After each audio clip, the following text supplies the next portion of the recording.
Welcome back to Grammar Grade 7.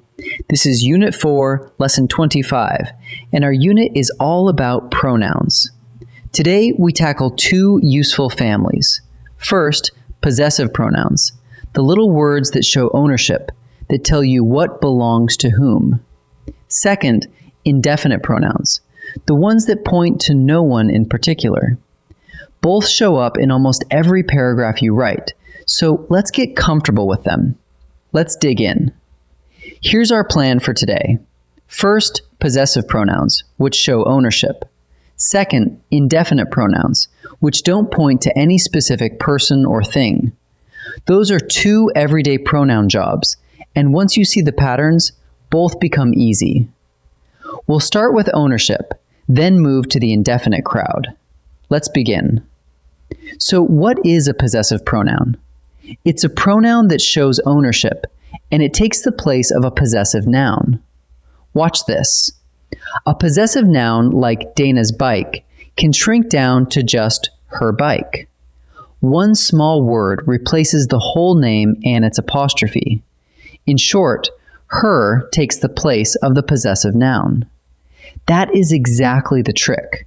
A possessive pronoun shows ownership without repeating a single name.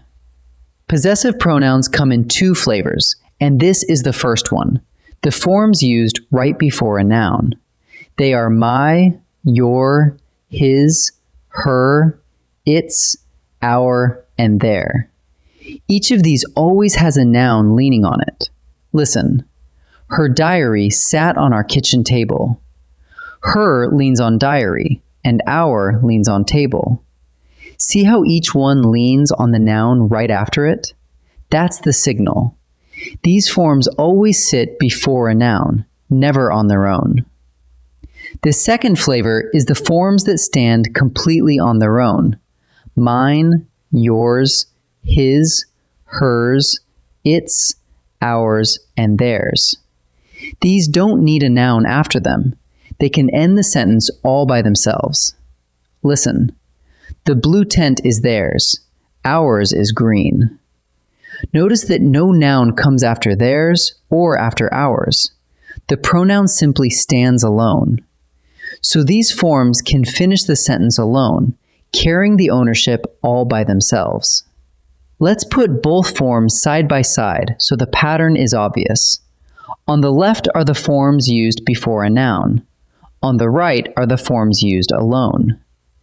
My becomes mine. Your becomes yours. Her becomes hers. Our becomes ours. And their becomes theirs. Same owner each time, just two possible forms. If a noun follows, reach for the left column. If the pronoun stands alone, reach for the right. Now a rule worth burning into memory. Possessive pronouns never use an apostrophe. The words its, yours, theirs, ours, and hers are already possessive on their own, so they need no apostrophe at all. That means you should never write its, yours, or theirs when you mean ownership. Look at this. The robin fed its chicks. That its, spelled ITS with no apostrophe, already shows ownership. Remember, its with an apostrophe is short for it is.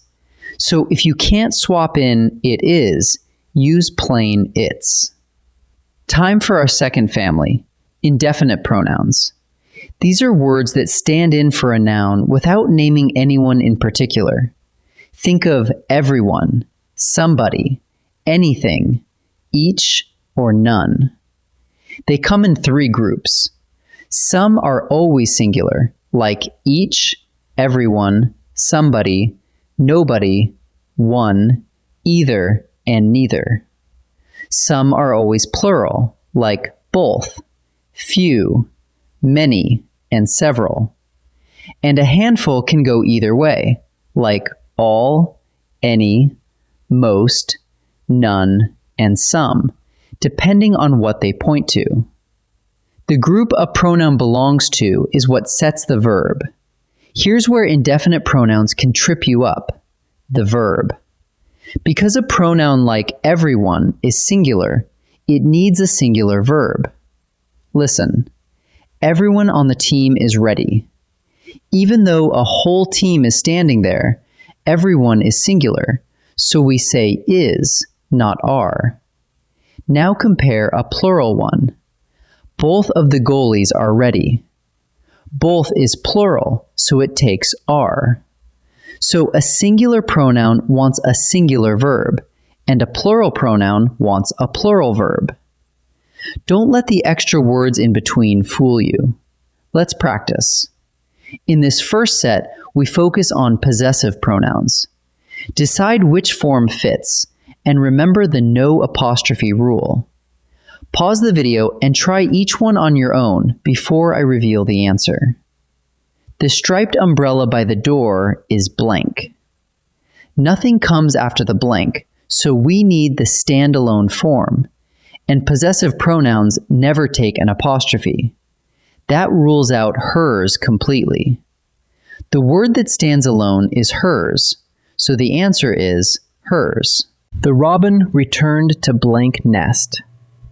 A noun, nest, comes right after the blank, and we need a word that shows ownership. Remember, it's with an apostrophe means it is, which makes no sense here. The possessive form with no apostrophe is its, so the answer is its. We packed blank gear into the van.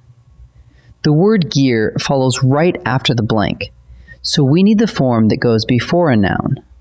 That form is our, not the standalone ours, and definitely not ours with an apostrophe. So the answer is our. In this second set, we switch to indefinite pronouns and their verbs.